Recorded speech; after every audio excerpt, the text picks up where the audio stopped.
Great. Well, thank you very much to everyone to join us. Good afternoon, good morning, good evening. Welcome to today's session of the Ramadan Pioneer Series, which is, as you know, an initiative of the Dubai Future Academy, which is the capacity building of the Dubai Future Foundation. Just very briefly, before I start introducing the session and introducing our two speakers, I just wanted to let you know that the Pioneer Series is an initiative of the Dubai Future Academy, and it's a community event which comprises sessions to share knowledge and expertise from pioneers and thought leaders throughout the world on a range of futuristic topics, which we think will impact the future of the UAE, the region, and the world. So really, we think this is a chance to explore some of those cutting-edge topics and projects with the public from across the world, giving an opportunity for you, for everyone, to ask questions and explore these topics on a shared platform. So it allows our speakers to test and share their ideas with the public, and allows the audience to raise questions with the speakers and their colleagues from across the world. So as it will come to no surprise to everyone, the broad theme of the Ramadan series this year is life after the coronavirus pandemic, so life after COVID-19. So rather than looking and sort of complaining, as we all do, I think, much of the time about the pandemic, the idea of the sessions is to assess how the various fields and sectors are affected, whether there are lessons that we can take away, what opportunities lie ahead, and how we imagine future life to be after this pandemic. My name is Patrick Nowak. I'm the Executive Director of Future, Foresight and Imagination at the Dubai Future Foundation, and it gives me great pleasure to introduce to you and to be joined by two fabulous speakers. Our two speakers who are addressing the topic of soft power, how does the pandemic change the global league tables, are in the narrow picture, Tom Fletcher. Tom Fletcher is a visiting professor at New York University and also the author of The Naked Diplomat. He is also a member of the member of the board of the Dubai Future Academy. He is a former UK ambassador. He campaigns, I'm reliably informed, for better diplomacy, global education, the UK's creative industries, and the power of social media to create positive change. Is that about right, Tom? That sounds almost exactly right. Thanks, Patrick. Great. Thank you, Tom. And joining Tom on the panel this afternoon is Jonathan McClory, who's General Manager for Asia at Portland, and he's also the author of the Soft Power 30 Index. He's a specialist in soft power, public diplomacy, cultural relations, and place branding. He is Portland's General Manager for Asia, hence he's joining us from Singapore this afternoon. And he has been Senior Advisor to a range of governments and in a range of consultancies. How's that, Jonathan? About right? Spot on, Patrick. Thank you.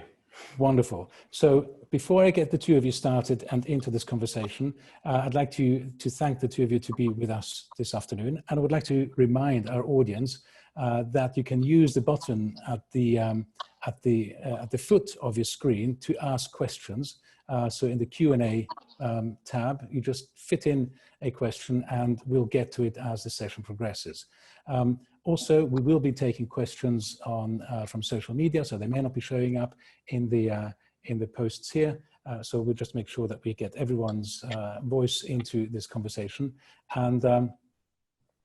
and that's really it in terms of housekeeping. So here we go. We've got 129 people from really across the world. I was looking across the sign-up sheet. We have people from, of course, the UAE, South Africa, the US, the UK, Libya, a range of countries in the Middle East, Europe, and on and on and on. It's a long list of people who also represent not just diverse countries, but also diverse backgrounds. So we have utilities, we have ministries, we have diplomatic corps, universities, if I haven't mentioned them already. So it's a very, very diverse group of people today. Perhaps just as a way to start off this conversation, can I ask Tom and then Jonathan as well, to just let us know what you think of and how you explain to our listeners what soft power is. Is there a clever way, a good way for you to define it and for us to understand it? Well, I defer very much to Jonathan on this, because he is the guru of soft power. But for me, it's about what makes a nation, what makes a national identity magnetic. What are the things that make your country more attractive or indeed repellent to other countries? But I'll let Jonathan do that. But just to say, thanks, Patrick, and hi, everyone. Thanks for joining us. I want to commend talking backgrounds. Patrick's background, which I think is an absolutely fantastic field that you're standing in there. It's a very impressive background, which I plan to steal from you before my next call. And Ramadan Kareem to everyone who is marking Ramadan at the moment. Looking forward to a great discussion today. Right, Tom, so you put me on the spot. I mean, I think you've given a very good practical definition. I think, Patrick, I'm going to try and share my screen and see if that'll work.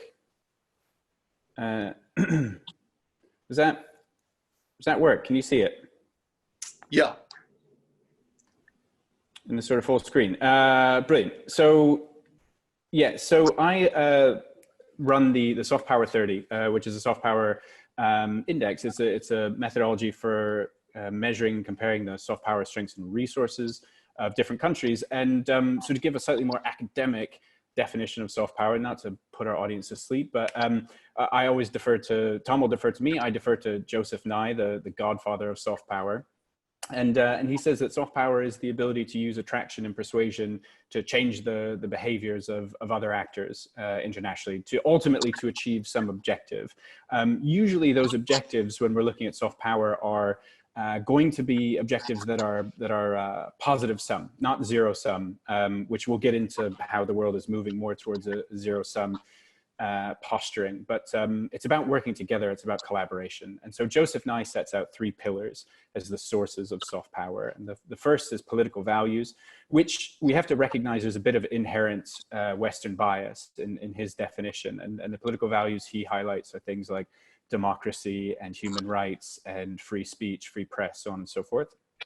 I think I would add to that, as we do in our index, the importance of government competence and effectiveness. And I think that's also something I'm sure we'll get into the debate about in this discussion. The second source of soft power is culture. This can be high culture, things like you know, the Abu Dhabi Louvre in the UAE where you are, and it can be pop culture as well. It can be Harry Potter, One Direction, or sports stars as well. And then finally, foreign policy, and this is the extent to which a country is seen as being a force for good or a force for ill in the world. So that is essentially the definition of soft power. The only other thing I want to say about it is, and we'll get into other questions, but why is it important? And really, I think it's important. I'm not the only one. This isn't a terribly original idea, but soft power is important because it's kind of the glue that holds the rules-based international order together. And that order is based on things like shared values and rules and norms and networks and alliances, treaties, and multilateral organizations. And without soft power, bringing those actors together and holding that order together to align action, it's really difficult to do. And ultimately, you wind up in a bit of a crisis, which is where we're at. And I'm kind of getting ahead of myself. So Patrick, I'll stop there as an answer. We can get into the other things. Great, that's really, really helpful. Now, I'd like to just turn it over to Tom in assessing, in thinking about your own experience in the diplomatic corps, for example. You read the papers, you talk to people, and we all think about coronavirus. How is this now affecting this international, this global glue that Jonathan was just talking about? What are you seeing? Well, in a huge number of ways. I mean, the reality, of course, is that for most of us, the impact on soft power has not been the first thing that we're thinking about during this crisis, of course, understandably. But soft power hasn't gone away in this time. And I think actually this will be quite a defining period for many national identities. Because we're much more attuned collectively to what is happening globally at the moment, but also we've just got much more time online to actually absorb those differences in national identity. And so what we're finding is that a lot of countries, their national brand is now being put right under that microscope. You know, was your country efficient in responding to the virus? You know, South Korea, for example, has got a good reputation as having responded efficiently. How did your population react? And what does that say about you as a country? Were your leaders led by reason or emotion? What does that say about you and your national brand? What did you prioritize in your response? All of that, I think, will resonate when Jonathan and others come to do future league tables of soft power. That will resonate in those league tables. And there will be winners and there will be losers. And I just wanted to kick off just by sharing just some of the ways I think that soft power will have been changed specifically by this pandemic. Firstly, I think in many ways, it's reinforced existing perceptions of national brands. Many people who thought that China, for example, was quite authoritarian and secretive will have had that view reinforced.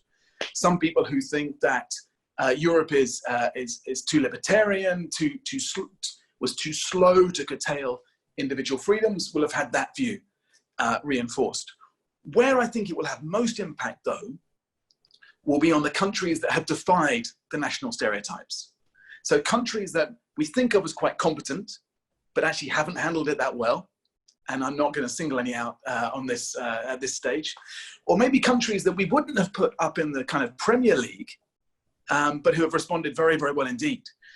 You know, New Zealand jumps right out. Jordan has done much better than people expected. So those countries may see a soft power boost.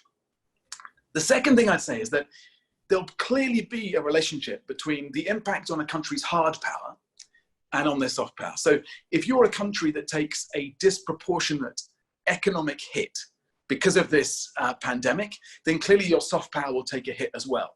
Your reputation will suffer, but also you'll simply have less resource for managing your national brand. Thirdly, I think the coronavirus, COVID-19, will change different aspects of national magnetism. We may in the future be more likely to find countries magnetic if they have strong, fair, efficient health systems. That will be a much bigger factor in our thinking about a country's magnetism. We'll look for countries that have a decent broadband connection. You know, it'll be interesting to see, are we going to migrate working lives and holidays towards countries with denser populations or less dense populations as a result of the pandemic? Will future migration be towards greater freedom or actually towards less freedom? Again, we don't yet know the answer to those questions. Are we going to move towards countries that will tax much harder to protect the most vulnerable in the next pandemic, or actually away from those countries? All of that will play through the league tables. But also we may find many countries may not actually want to be magnetic in the way that they did before. You know, obviously we were seeing this before the coronavirus under Trump's White House. But I think all countries may leave in place a certain amount of national distancing, even when they've lifted much of the social distancing. And the danger is, I fear, coming back to Jonathan's third sort of definition of soft power, and the importance of soft power, is that the virus may well become another weapon in the armory of those who believe that the answer to every problem in the 21st century is just to build a bigger wall, which would be quite ironic because, you know, a pandemic that exposes the weakness of international systems and international cooperation could end up reinforcing isolationism, nationalism, and populism. Countries may become more autarkic. They'll want more control of their supply chains. They may divert more resource to national issues, and all of that will have an impact on their soft power. Just one other point I'll chuck in now, and then come back to the rest. But some of those aspects that Jonathan mentioned, the ways that we assess a country's soft power, they will now vary in influence. So for me, during the lockdown, issues like education and culture have become more important in how I would assess a country's soft power. Where are we gravitating towards for educational resource and methodology? And by the way, for educational assessment, once we get to that point in the cycle in a few weeks and months' time, which films were we watching in the lockdown? Which music did we gravitate towards to get that kind of reassurance or to escape from living in these small bubbles with our families? It's too soon to say whether trust, which is a key aspect of soft power, trust in governments will rise or fall. I think you get a short-term boost in trust in governments, but will that last 6 months, a year beyond the crisis? And then a final one I'd mention, which is really important, is the extent to which during this crisis, individual leadership has mattered and has played a huge part in how we see a country's national brand. There have been leaders who've responded with empathy, reason, solidarity to the crisis and have found very compelling, powerful ways of communicating. Think of Jacinda Ardern in New Zealand, who I think, by the way, if there was a worldwide vote for UN Secretary General tomorrow, I think she would win. Some leaders have done that very well, and their countries will get a boost as a result. Clearly, some leaders have not responded like that. You've had leaders who've either buried their heads in the sand, Bolsonaro, Trump. You've had leaders who challenged the science, Trump again.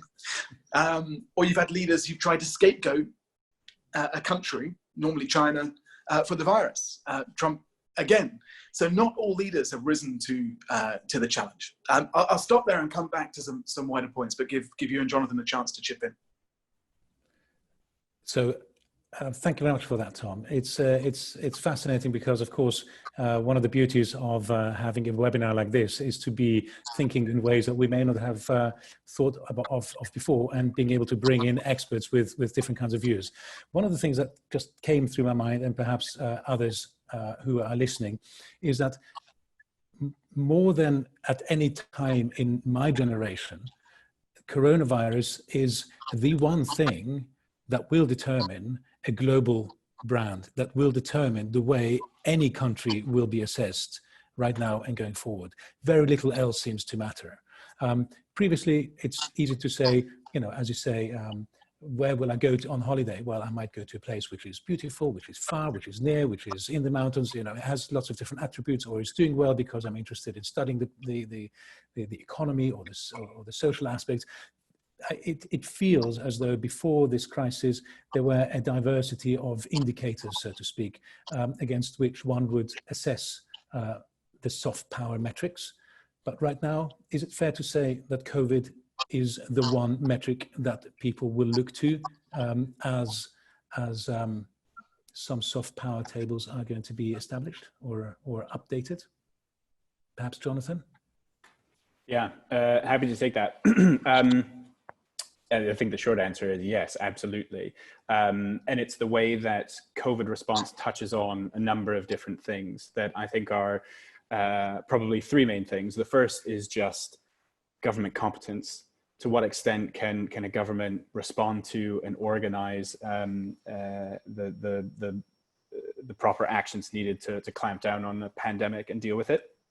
The second would be public health response and your healthcare system. I mean, talk about what's going to drive decisions when it comes to the time to eventually, when we can get back on a plane, where do I want to go for holiday? You probably want to go somewhere that, sure, it might have culture and natural beauty, but they're going to have decent hospitals. They're going to have a decent public healthcare system.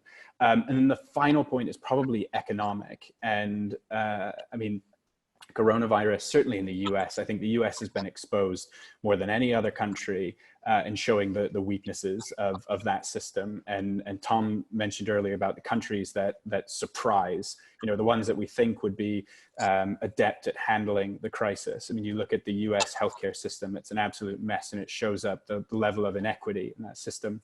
And not just the healthcare system, but the whole economic setup and issues around the gig economy and people living check to check and doing service industry jobs. And if you lose a job in the US and what the estimates are, unemployment is around 20% right now, then you lose your health insurance. You lose access to healthcare in the middle of a pandemic. I think plenty of people in the developed world look at that and just scratch their heads and think, how can this, the quote unquote, the richest country in the world, how can it be reduced to this situation? So it throws up those weaknesses. So I think those 3 points, which all are a direct result of whether or not a country is set up to handle COVID, are going to have a big impact on a country's soft power. And for my part, as we're thinking about how we're always thinking about, we've been running the Soft Power 30 now for 5 years. And it goes another 5 years back to when I started my career at the Institute for Government, which is where I originally started the research project that became the Soft Power 30. We're always looking to tweak it and improve it. And I think metrics around government competence and effectiveness are going to be all the more important. There was a fantastic long piece article in Bloomberg a couple of weeks ago, written by the editor-in-chief, John Micklethwaite, and his colleague, who's still at The Economist, Adrian Woolridge, I believe. They wrote a book about the US back in 2014, things that it does well, things that it doesn't do so well. They sort of revisited those themes in the context of coronavirus. And they basically, the whole article it's a bit of an attack on the US, but it's more of a wake-up call for the West in general. And the fact that in the West, but particularly in the US, that the West and the US have just stopped caring about government effectiveness and government innovation, at least at the national level, right? There's plenty of interesting things happening at the state or municipal level in the US anyway, to take as an example. But at the national level, I mean, we've just allowed government to atrophy in a way that it's not able to respond in the way that it should to this crisis. So I do think that government effectiveness and competence is going to be much more front and center of how people develop or their opinion of a country and how they evaluate it. Just a sort of quick, 1 to 10, how positive do you feel about country X? One of the first things you'll think about is, would I want to be in that country right now when there's a problem like coronavirus, which ultimately speaks to how competent the government is. And maybe to Tom, in this case, coronavirus is almost like the ultimate litmus test, right? There's no fudging it. There's no saying, oh, but we did so well, but people in countries are disappointed with the response, have been suffering, have been losing their jobs.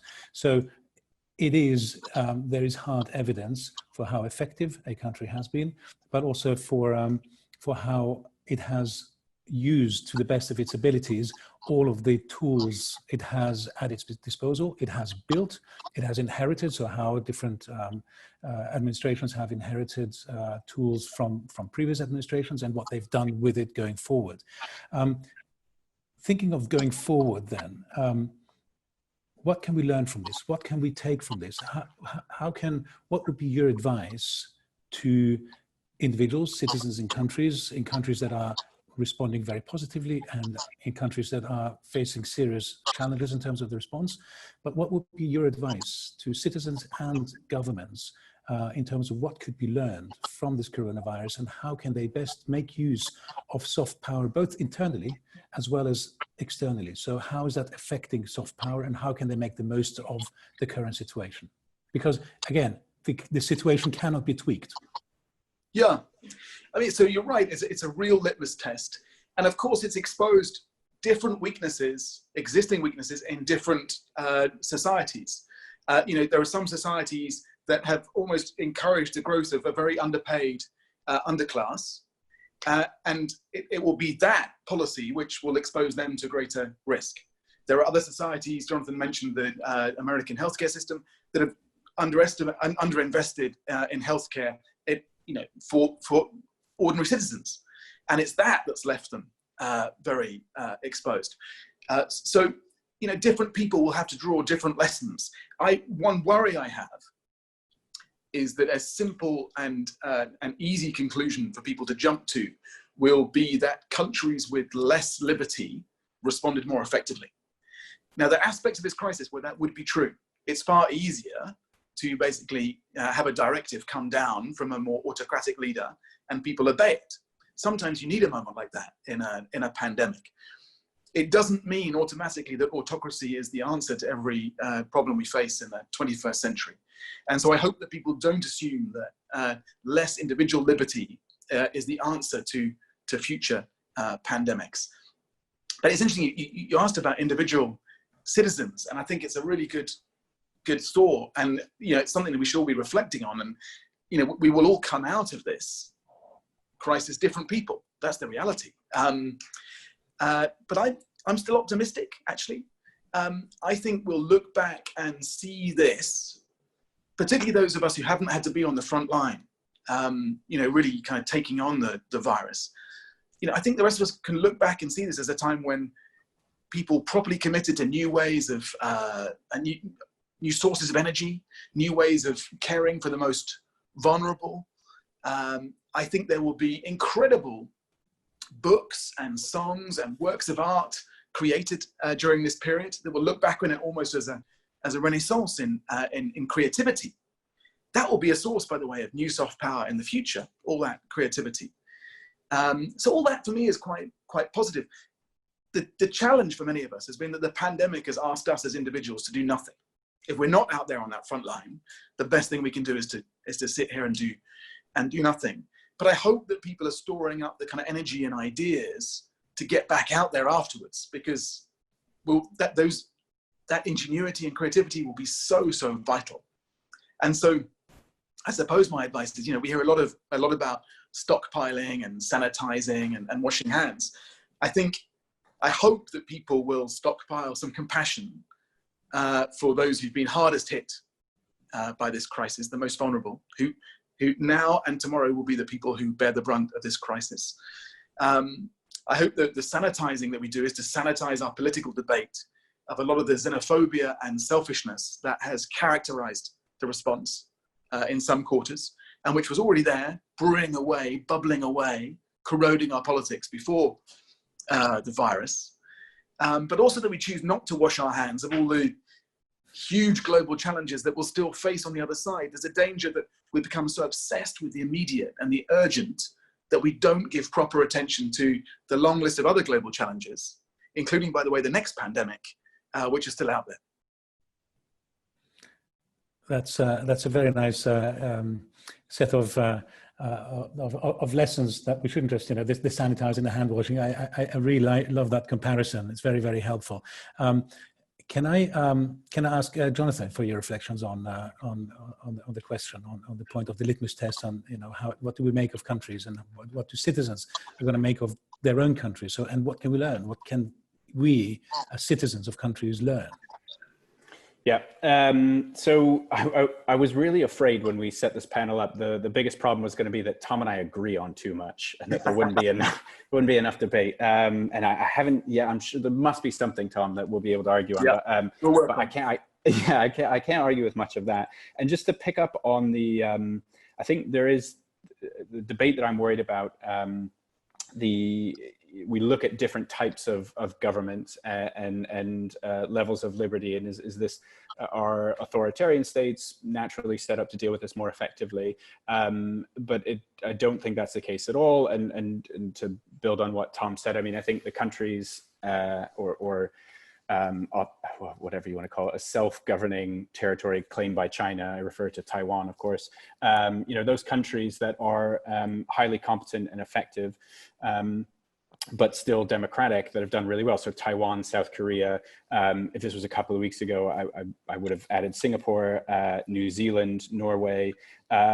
There was a reference, another good piece by Michael Fullilove from the Lowy Institute, who wrote a piece on this exactly, that debate between autocracy or authoritarianism and democracy is kind of a false one. It's more about small, highly competent states, and those are the states that are really going to benefit, I think, in terms of soft power going forward.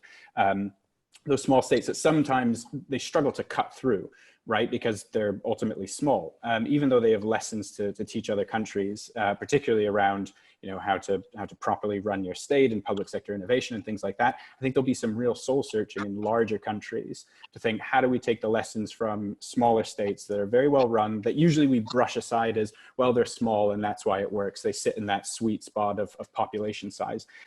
There's some truth to that, but I think largely we need to say that's garbage, and we need to look more closely at what we can learn from these small, highly competent states. In terms of going forward as well, the other thing, when we haven't touched on this yet, but one of the things that, because I've been quite pessimistic over the last couple of months and how this is all going, and one of the things that I find so disappointing is the lack of global coordination in dealing with this crisis so far. And it has very much been a continuation of the trend that we've had for the last 4 or 5 years of countries moving more towards that zero-sum kind of calculus and how they deal with other countries. And it's largely been led by, you know, populist leaders, I would say President Trump, chief amongst them. And because there's a lack of collaboration, what's driving that is a lack of global leadership from what would be the normal sources of that. And we're going to need to find a breakthrough on that. The one thing that does encourage me is that scientists and researchers have been phenomenally collaborative in trying to identify the virus and working towards treatments and vaccines. I think this is a news story several weeks ago in the New York Times saying that science collaboration across borders has never been working so well. And that's fantastic. So there are still critical parts of the global public health system, research system, whatever, that are working collaboratively. But they are really showing up our political leaders. And I am genuinely worried about the level of collaboration. We have to find a way to break through that. My hope is that, you know, there are elections coming up this year, that there will be more of a demand for collaboration. People recognize it. We hear people say this all the time, that the virus doesn't respect borders, it doesn't respect religion, race, creed, you know, whatever it might be. And that ultimately is a rallying call to working more collaboratively together. And until we see that politically, I remain pessimistic and worried. So I'm hopeful that we will reach a breakthrough. And if we can get some kind of a coalition of the willing together, that maybe, you know, some leaders that we might think have been slightly more vocal, whether that's the German Chancellor, the French President, or even the Japanese Prime Minister, perhaps once they've got a proper handle on the national situation, they'll have a bit more bandwidth to properly come together and lead the call for greater collaboration globally. Because until we really get that, I don't think we'll have this crisis addressed in the way that we need it. And if we get that, and then people, maybe that will shake us out of this downward trend towards, you know, isolationism and xenophobia and nationalism. That's my great hope. I think in the immediate term, I'm not terribly optimistic, but medium long term, I'd love to be proved wrong. Thank you, Jonathan. I'd like to turn this over to Thomas as well, because, and this is really in response to one of the colleagues listening online, Ben Fall, who's been very active in asking all sorts of questions. And I think to a large extent, Jonathan, you've already addressed that. And the question was, how do you think that countries can get together to work towards solving the issues and reach better results? Jonathan, you've spoken about science, and science has always found, and I think certainly the case in Europe and Brexit, that has been the case. So science has found always ways of collaborating across borders. Tom, in your experience, and to reflect on that question of how can countries come together to address this, what's your take? So a number of us who were around, I was working for the UK Prime Minister in Downing Street in 2008, 2009, during the economic crisis, the financial crisis then. And a number of us have been pushing quite hard for a similar coordination mechanism to emerge quickly, as did then. You know, with the January 2009 G20 summit, which Gordon Brown pulled together in London, was a fantastic moment to basically start the fight back against that financial crisis. And you know, it simply hasn't happened this time. There's been a vacuum there for a number of reasons. I mean, the main one is that America hasn't wanted to play in the same way. But another is, of course, that everyone is consumed with dealing with the virus at home and having to impose quite national measures in response to the immediate challenges of the virus. So as Jonathan says, it simply hasn't happened yet. It's going to have to, because you can only self-isolate a country for so long, particularly against a virus. And I think that's going to throw up some interesting opportunities. One is that many of those countries that Jonathan mentioned, maybe the smaller countries that have responded in a more agile, effective way, may find there's actually a vacancy for global leadership here, that it won't necessarily be the traditional big powers that drive that coordination. You may find that countries that rely much more on the global international rules-based trading system also have a much greater interest in driving that coordination. And frankly, the leadership is not going to come this side of November 2020 from the States. And so someone else is going to have to step forward and play that coordinating role. Now, there are two big moments that really matter, I think, in the autumn for this agenda. One is the UN 75th anniversary in September, which was to be this great opportunity to reinvest in that multilateral system. Now it will look very different, but that's a moment where really the world can start to come back together again and say, right, how do we, wake up call? How do we ensure the second wave of the virus is not so damaging? How do we protect the most vulnerable? How do we protect ourselves from the next virus? But also, how do we protect ourselves from the viruses of climate change and xenophobia and populism and everything else that we're dealing with out there? That's one big moment. The other big moment in the calendar is the G20 in Saudi Arabia in November, which as it stands is still taking place in the same way. That's the next moment, in theory, that world leaders will be sat in a room together. Now, who there is going to step forward and really play that role in driving not just the usual kind of diplomatic summit, communique, platitudes, kind of blah, blah, but is actually going to pull together a plan. The ideas are out there. Gordon Brown and other former leaders, Zapatero, Helen Clark, Kevin Rudd, many of these great former leaders have put together that plan.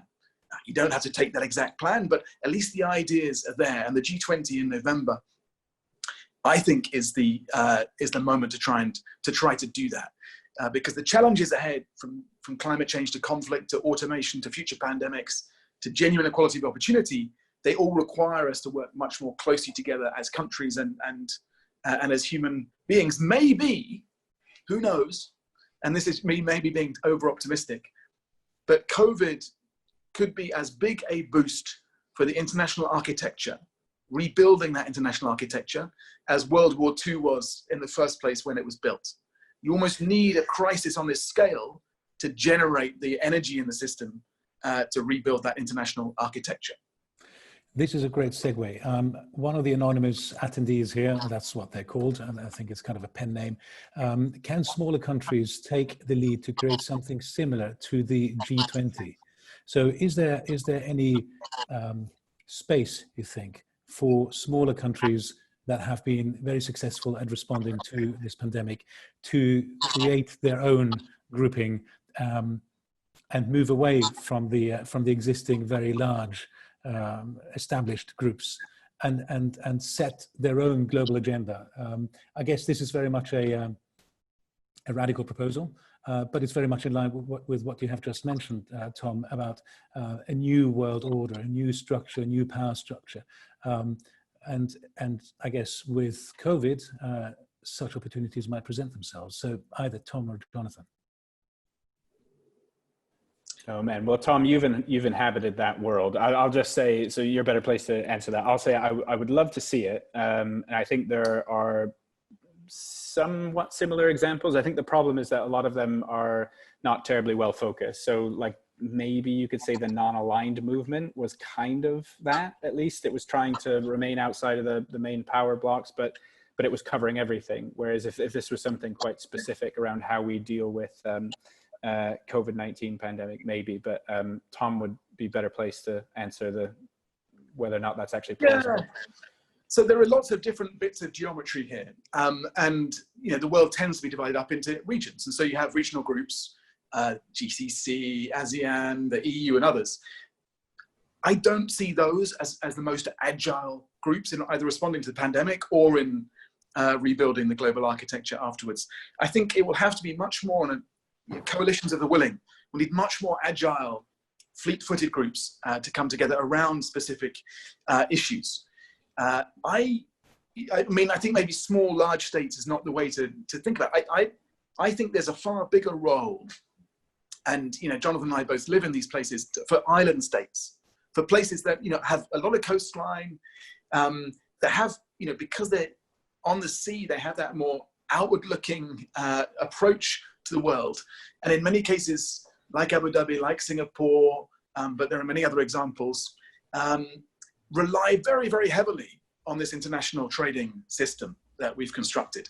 I think there's a space for those to emerge. You see it in the field of education, for example. Those are often countries that are quite pioneering on education reform, on developing the skills we need for the 21st century in our young people. So I think that for me is the kind of coalition we need to see develop, based not on region or religion or the more sort of established networks, but new issue-based networks. And just to add on further to that, and also address somebody in the chat has rightly called me out on saying non-aligned were not small countries. That's true. I mean, India was a member or still is a member. So yeah, they're not all small countries. We're just trying to say an example outside some of the big power structures, but small countries, or rather, sorry, if there was a grouping of small countries, they would need to, well, they need to agree, but they'd also have to have something to offer the rest of the world, right? They'd have to have something, as they come together, it needs to be for a purpose in a way that people say, they're onto something here. The path that they're setting out, we should get on board with this. Essentially, they would have soft power to bring others on board through the way that they've dealt with the crisis. And without that, it won't be a particularly influential group.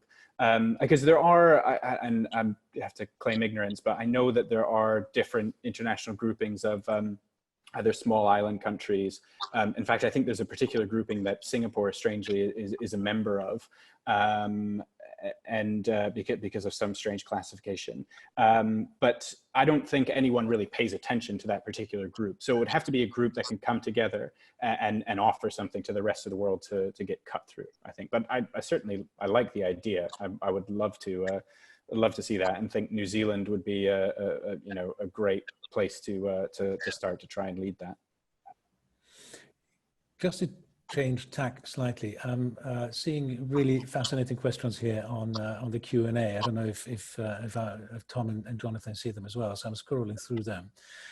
So Juma Al-Araimi, I'm sorry if I mispronounce names.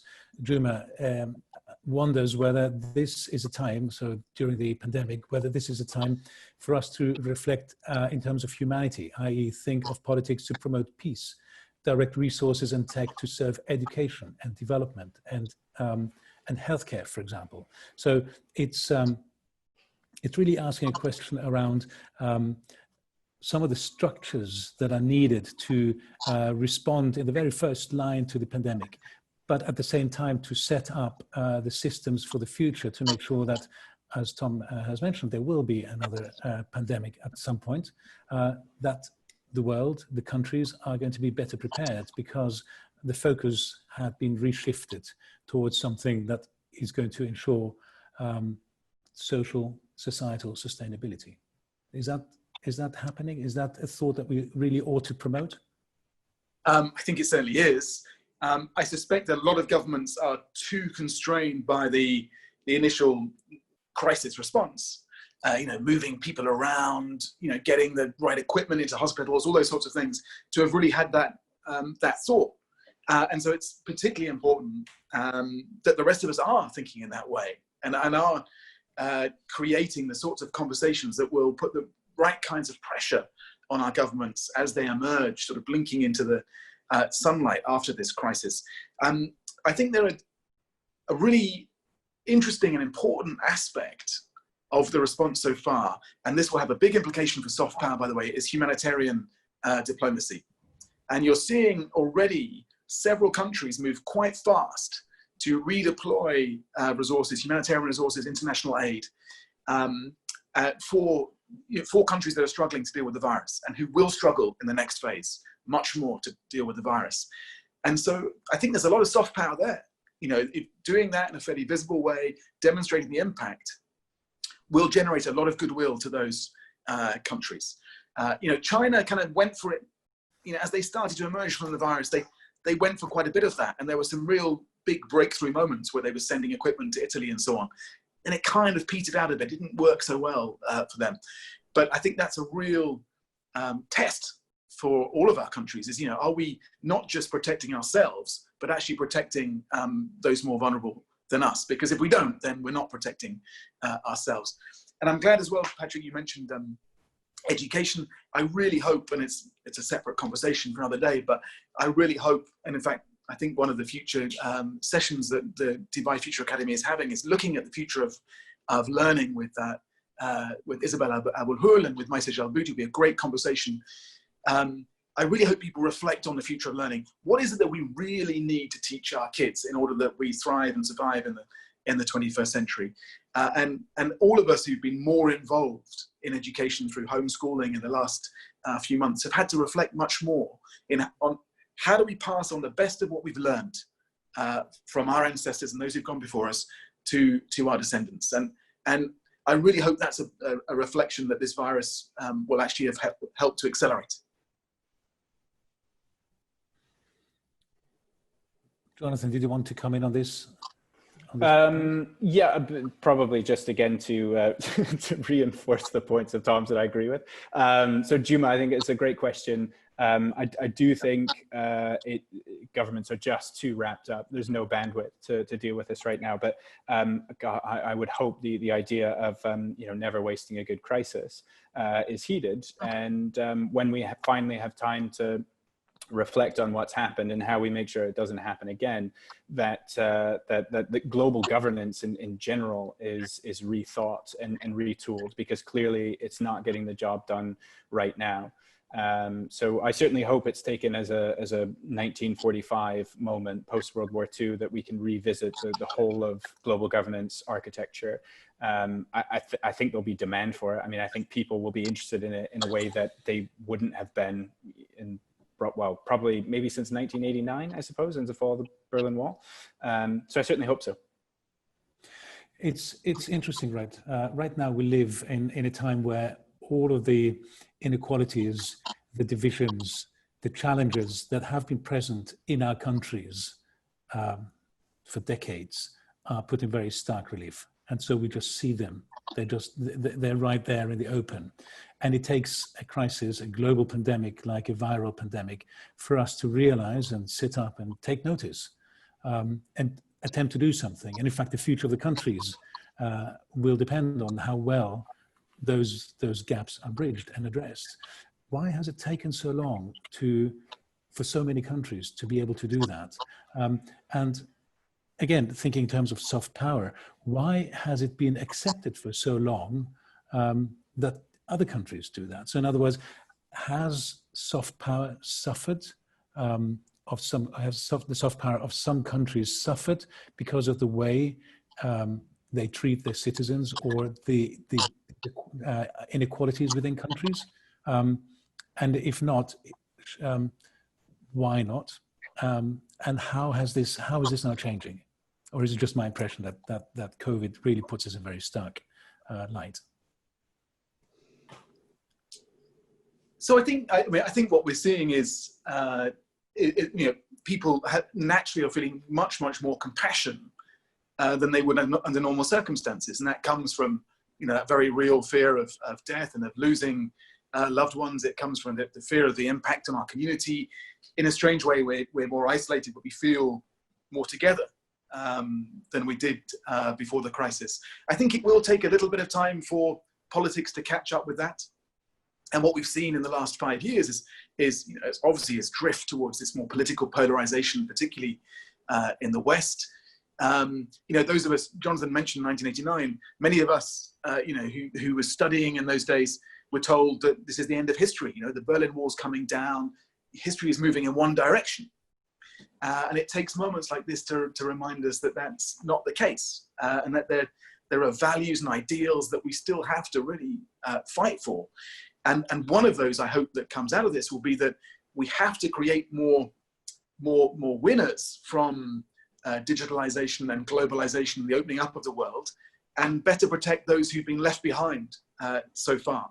But I don't yet hear that thought being expressed very often by politicians. I think there's almost a political cycle that we have to go through, which is much more about containment of this crisis, and that's understandable. That needs to be people's focus. And then actually, I think there will be a fresh impetus of a different kind of leadership that comes through in the coming years.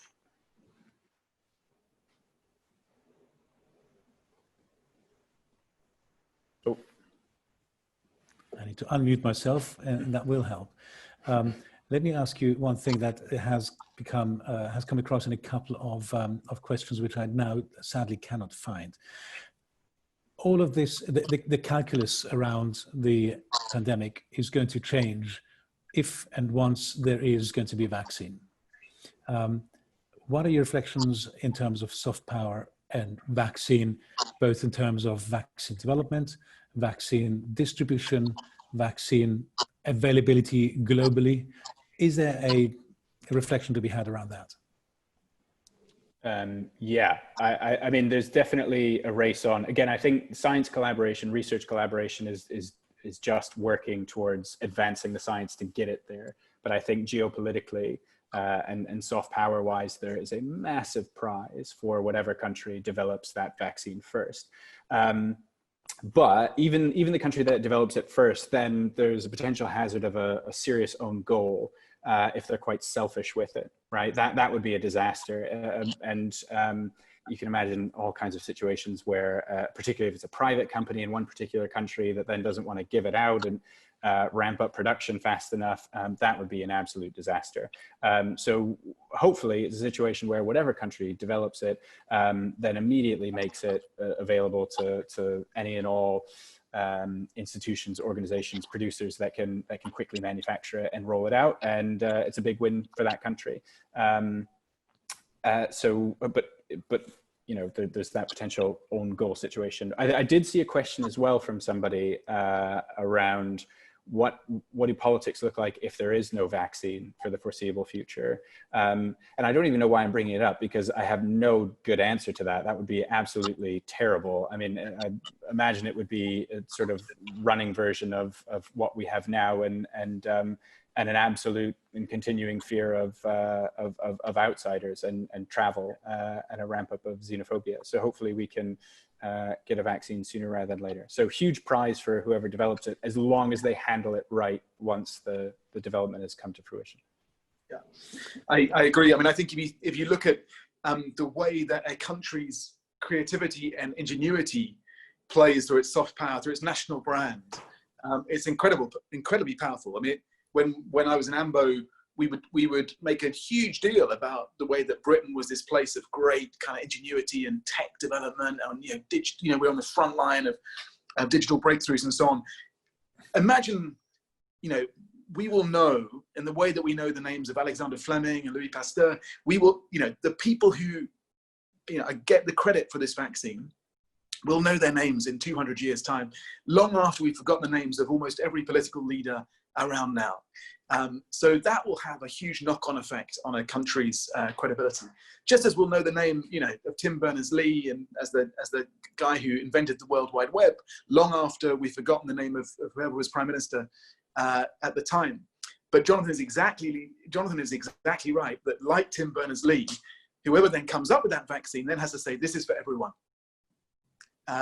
If they don't do that, then it would be hugely damaging for that country's reputation longer term, and ultimately self-defeating as well.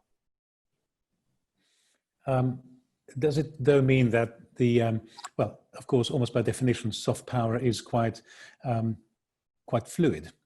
So some countries may be powerful, or some brands might be powerful, and other countries might be less so, and then that shifts over time.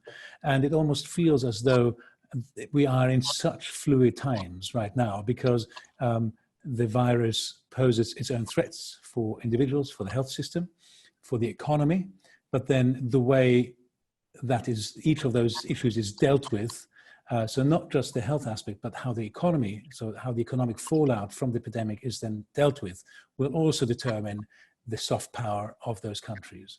And then the country that will come up with a vaccine and distribute it, hopefully, that will determine. So there's a massive fluidity.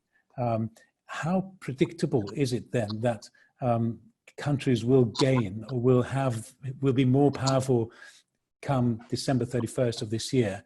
Can we make any kinds of predictions? I think this is definitely a good question for Jonathan, as he actually has the way of assessing exactly that. Well, go for it. Go ahead, Tom. So no, go for it, Tom. No, I was actually going to say, you know, it would be interesting to get your reflections too on the last sort of 5-10 years, the way that the countries have moved up and down the league table, and what's caused that. I would be stunned if this virus doesn't shake up that top 20, at least for a couple of years. The interesting thing for me will be then to see, does that stick? If when you're doing the table in 20 years' time, are we still talking about this pandemic or not? But this is, I'm fascinated to hear what you think. Yeah, well, I think the winners and losers. I mean, the US has not done well out of this for reasons I mentioned earlier. US has not been doing well on our soft power index though since 2017 really. It was top in 2016 and then has been on a downward trajectory and finished 5th just this last year when we launched in October 2019. I don't see China doing very well out of it. That's where the virus originated, and China went a bit too quickly, pivoting from we've got this under control to trying to use it for leverage, to getting involved in disinformation about, you know, was this from the US military and things like that. And the birth of this new, what people have termed the wolf warrior diplomacy, which is based on this Chinese series of action films called Wolf Warrior. So I don't see the China doing particularly well. I don't see the European Union hasn't done fantastically well out of this to lump all of them together. But I think the winners go back to those really small competent states. And I can't wait to run our polling this year and see who's really moved. I also think Asia, minus China, probably does pretty well out of this. So countries like, well, Singapore is really fluid right now because it's gotten not so great recently. So I would have included Singapore a couple of weeks ago, but we'll see what happens. But definitely South Korea, Taiwan, even other Southeast Asian countries which are handling it very well, and certainly Japan as well. And I think the rest of the world is going to look to how the successful Asian countries have dealt with this much more than they will look, well, certainly more than they look at the US and more than they look at Europe. But also countries like, Tom, I think you mentioned countries that have put in a surprising performance to the upside. Vietnam has done incredibly well. I haven't spent enough time picking it apart, and maybe we take the data with a pinch of salt, but even still, they've done very, very well and outperformed, I think, what most people would have assumed they'd deliver. And I think that, those sorts of surprises will have people looking at Asia. So Asia minus China, I think, will do pretty well. I think it takes huge things to move public opinion, but this is about as big as it gets. So I expect, as you say, Patrick, I think we are in a very fluid moment, so that would be my guess. That's not, at the same time, I don't really know what the top 5 looks like. That's really hard to predict. And to Tom's question about what impact will this have 20 years down the line, I think it will. I mean, who wants to predict that far into the future, but I think it will have a lasting impact in the way that you look at the victors of World War II and how many of them have been in the top 5 of our soft power index. You've got the US, France, and the UK are always in there. Okay, Russia is slightly the odd one out, but I suppose the Soviet Union doesn't exist anymore. But I would imagine whoever comes through the best in this next year or two will be set up very well into the future. Excellent. I've got right on that a question by a colleague at DFF. Let me just quickly find the question. Marco Villenius asks, is this then, and this goes squarely back to what you have just been saying, Jonathan, is this also a starting point for a new superstructure that is not anymore driven by big power blocks, but the network of advanced countries and regions? And what does this new superstructure look like? I think we've touched on some of those things a little bit before, but is this the rise of new nations, and is this going to not just be the rise, but is this going to cement the position of new model countries at the top for years to come? Okay, and I take it that it's really hard to make any sort of predictions, but you know, let's just go with it for a moment. I think, to be honest, it won't have as great an impact on those changes as wider technology will. We all know how fast that rate of disruption is happening. That will have a far bigger impact, I think, on businesses going out of business, ideas going out of business, but also countries and states going out of business. The pandemic we'll look back at as a feature of that, but it's that wider technological change, including automation, which will have a bigger impact on the current kind of world of the sort of maps and chaps distribution of power that the world has known for much of the last century. Jonathan, any thoughts? Yeah, well, I certainly hope there are big changes. I mean, there's one thing that we haven't talked about is I was on another webinar panel, which seems to be, and we're going to be with webinars for quite a while now. Really smart analyst based here in Singapore called Parag Khanna made a good point that he sees a move to much greater regionalism.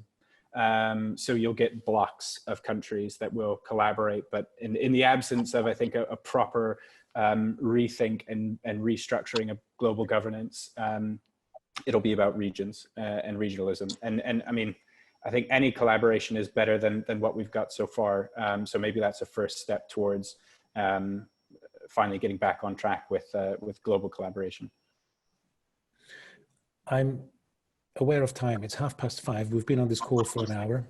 I wondered, is there anything that Tom or Jonathan feel that we haven't really touched upon that we ought to discuss, which is important for us to reflect on how the epidemic is impacting countries and their soft power, what opportunities might lie ahead, and how we could, you know, envisage life after COVID if there is ever going to be such a thing.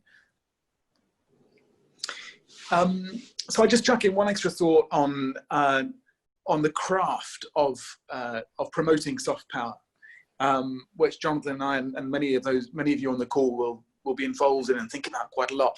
Now that's clearly the actual craft itself, as well as the actual soft power, will clearly be transformed by our experiences during this virus. You know, we've all got used to, you know, Jonathan says webinars are going to be the story of our life. We've got used to co-video conferencing. We've got used to COVID diplomacy, and so on. Oddly though, not much diplomatic activity, including the promotion of soft power, has yet adjusted to that, which is normal. You know, diplomats don't tend to be early adopters of the shifts that come as a result of technological or other change, like, you know, this sort of crisis. But, you know, the promotion of tourism will have to change. In a world where people may not actually want to go physically to the country, but may still want to experience that country. You know, I've been surprised that there hasn't been more, for example, national days. But there hasn't been more of an effort to have online national days in the last 2-3 months. You know, create a space where people can come together and experience that country's culture and soft power, music, film, food, and so on. At that moment, that hasn't yet happened. So I think there will be quite a lot of implications for the craft of how we actually promote our countries in the future. You know, maybe 3 great silver linings for diplomacy. One is that diplomats will leave less of a carbon footprint, which is fantastic. One is that they'll devote much more time and energy to crisis work and consular work and give that much more respect. And the third is that we may finally wake up to the fact that the answer to every global problem is not an international conference, that there are many other ways of tackling the sorts of problems that we've discussed today. So I hope that countries see this as an opportunity as well as a challenge, and really do think about how their actions in this period and beyond will affect their soft power in the future. And I can't wait to see the next league table. Yeah, I mean, I think we've covered a great deal. One thing to mention on what Tom has just said about diplomats being late adopters, and what does the tradecraft, I guess, of promoting soft power and engaging with people and public diplomacy. What does it look like in our current context? That's a great question, and I'd love to give more thought to it. But one of the things that I'm struck by just listening to Tom say that, it's a great public diplomacy scholar at the University of Southern California, a guy called Nicholas Cull. And he's got this great typology, the different types of public diplomacy and what's most effective in how you engage with people. And the most effective public diplomacy is exchange diplomacy. So basically bringing people from one country to another country, having them experience that country, whether that's, it might be international student scholarships, or it might be the US State Department has a well-run program where they, bring people over for 6 weeks on a trip to the US, and they have a program and they have them meet all kinds of leaders at national, local levels. What is that going to look like? How do we do exchange people? How do we bring a country to someone in this kind of setting and context? And Tom, you mentioning National Day celebrations. How do we make that happen online? I don't have an answer to it right now, but it's going to be really important, because we're not getting, to go back to the point I keep laboring, we're not getting the multilateral international collaboration right now that we need. And what we need in order to do that is trust, or said differently, it's soft power. And the way to build trust is as much, face-to-face interaction between people. So we're going to need to figure out how we can bring people together in this context to build more trust and hopefully build more collaboration to solve problems like COVID-19 or problems like climate change, which is the next big one that affects everybody, almost, not entirely, but almost equally. And we need to, we're going to need to improve our collaboration to solve that one. Excellent. That's been incredibly helpful. And I think all of us, including members of the public and others who have joined us as participants on this webinar, have our work cut out for ourselves. So Thomas, of course, continuing with diplomacy, perhaps next time we talk about the naked diplomat. And soft power, and of course we look forward to Jonathan's continued league tables of soft power as they emerge. And I think one of the things that I had a vision of, you will of course know Hans Rosling, who had these wonderful dynamic charts, and I think it'd be I'm sure you have thought about having a dynamic chart of soft power league tables, and it might be quite nice to have sort of a weekly update of where our country is at, how are they doing, and what might their soft power future look like.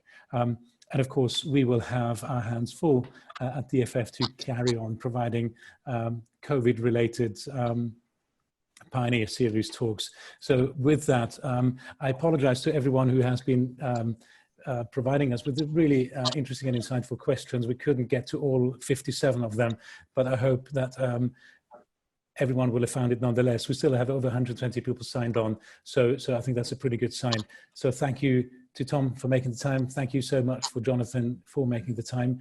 Thank you to everyone who's dialed in from across the world for making the time. Do sign up for another series, another installment of the Pioneer Series, and thank you so much to colleagues at the Dubai Future Academy for making this happen so seamlessly. With that, good day, good evening, good night, and see you next time. Thank you so much. Thank you very much. Thanks, Stay Patrick. safe. Thank you. See you on the other side. Bye-bye.